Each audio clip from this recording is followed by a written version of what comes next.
Hai, hello, salam sejahtera Malaysia. Selamat datang ke channel Fels Lifestyle. Terima kasih kerana terus setia dan terus bersama di dalam channel ini.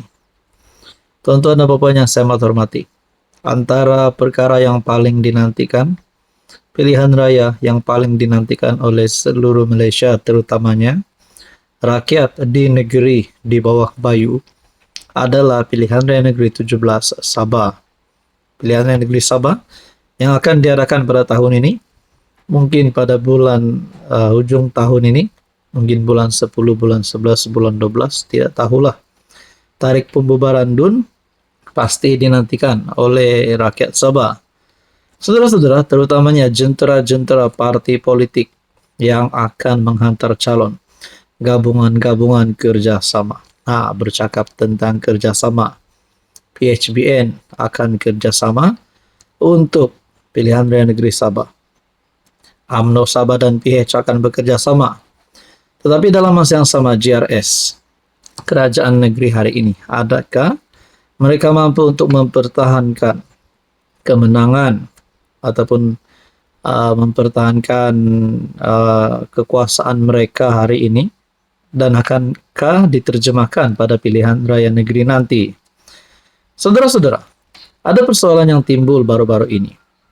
Sekiranya JRS bubar, sekiranya ada gabungan parti komponen di dalam JRS yang akan menarik sokongan terhadap JRS, adakah kerajaan negeri JRS akan bubar sebelum tarik pilihan raya?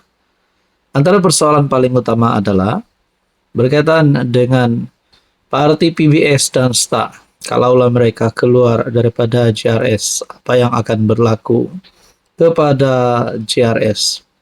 Saya telah menerima satu komen. Tindakan PBS dan STA keluar daripada JRS dialu-alukan oleh rakyat Sabah. Tidak salah juga, ini mungkin pandangan daripada salah satu viewers ataupun subscriber dalam channel ini. Jadi saudara-saudara, menurut anda pula, kalaulah benar PBS dan STA akan keluar daripada JRS, adakah dengan ini Haji Jinor akan automatically tumbang? Adakah Haji Jinor akan terus membubarkan JRS ataupun terus membubarkan DUN Sabah kerana mereka tidak cukup sokongan? Itu menjadi pertanyaan lah. Seperti yang kita tahu, 73 DUN yang bakal dipertandingkan pada pilihan raya negeri nanti. Agak-agak setelah kerjasama di antara PH dan UMNO Sabah, adakah PH UMNO Sabah mampu untuk menjadi kerajaan negeri sekiranya mereka menang majoriti? Dan begitu juga, adakah JRS akan jadi pembangkang? Adakah JRS akan bubar? Berkaitan dengan PBS dan STA, adakah kedua-dua parti ini akan bersama-sama dengan gabungan PH UMNO Sabah? Itu menjadi persoalannya. Tapi kita kena ingat ada parti lokal yang lain. Bagaimana pula dengan Warisan? Adakah Warisan juga mempunyai harapan untuk menang majoriti 73 kerusi DUN nanti? Ataupun mungkin mereka boleh menjadi kingmaker? Dan jangan lupa juga calon-calon bebas. Sebelum ini kita ada dengar gelombang hitam. Kalaulah pergerakan ataupun langkah gelombang hitam ini boleh menang dalam 5 ke 10 kerusi yang dipertandingkan, 73 DUN mungkin kalau ada 5 hingga 10 kerusi, calon-calon bebas ini menang di bawah gerakan gelombang hitam, adakah mereka boleh jadi kingmaker? Persoalan demi persoalan berkaitan dengan status politik Sabah yang semakin panas. Namun kita nantikan saja. Yang penting, ini paling penting adalah kebajikan dan hak rakyat di negeri Sabah.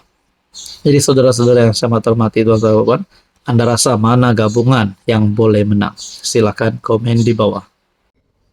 Hai, hello, salam sejahtera Malaysia. Selamat datang ke channel Fels Lifestyle. Terima kasih kerana terus setia dan terus bersama di dalam channel ini. Hari ini kita akan cerita tentang apa yang bakal berlaku pada pilihan raya negeri Sabah PRN ke-17 yang akan diadakan pada tahun ini. Seperti yang kita tahu, Ketua Menteri hari ini, Haji Jinor, yang memimpin kerajaan negeri JRS. Seperti untuk pengetahuan Anda, kerajaan negeri JRS, dalam gabungan JRS terdapat Partista, terdapat PBS. Tapi saya telah menerima beberapa komen melalui channel ini. Anda boleh cek konten mengenai parti apa yang akan berlaku. Persoalan yang saya timbulkan sekiranya PBS dan STA keluar daripada JRS, dan kemana hala tuju PBS dan STA selepas ini.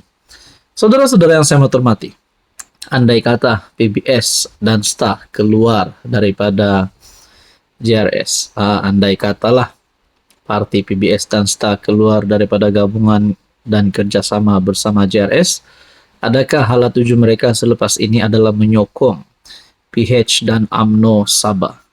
Seperti yang kita tahu, PH dan UMNO Sabah akan bergabung, akan bekerja sama pada pilihan raya negeri kali ini.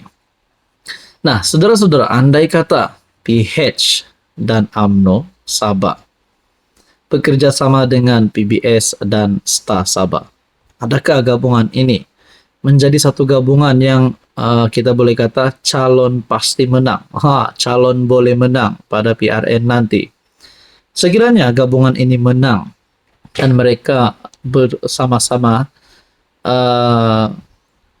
mencipta satu majoriti yang cukup untuk membentuk kerajaan negeri Sabah, antara calon-calon ketua menterinya, inilah calon ketua menteri yang menjadi pilihan saya. Memang tiada nama Haji G, kerana Haji G di dalam JRS. Jadi, kalaulah PH, UMNO, PBS dan STA bergabung, ini adalah calon ketua menteri yang saya boleh share di sini sebagai pandangan saya. Pertama, pengurus PH Sabah Datuk Iwan Benedict. Kedua, Ketua Perhubungan UMNO Sabah tidak lain dan tidak bukan Bung Mokhtar. Dan ketiga, daripada PBS pula Maximus, tapi beliau sudah menyerahkan surat tugas sebagai presiden kepada Jokim, yaitu timbalan presiden PBS. Dan yang seterusnya adalah daripada Partista, yaitu yang dipimpin oleh presiden yang kini memegang jawatan timbalan Ketua Menteri Sabah, Datuk Jeffrey Kitingan. Nah, ini adalah antara calon ketua menteri baru Sabah 2025. Rasmi daripada channel ini. Bukan daripada channel mana-mana, bukan daripada mana-mana media rasmi. Tapi saya, itu adalah pilihan calon ketua menteri yang saya dapat lihat. Menurut Anda pula, saudara-saudara, siapa yang bakal menang pada PRN Sabah nanti? Silakan komen di bawah.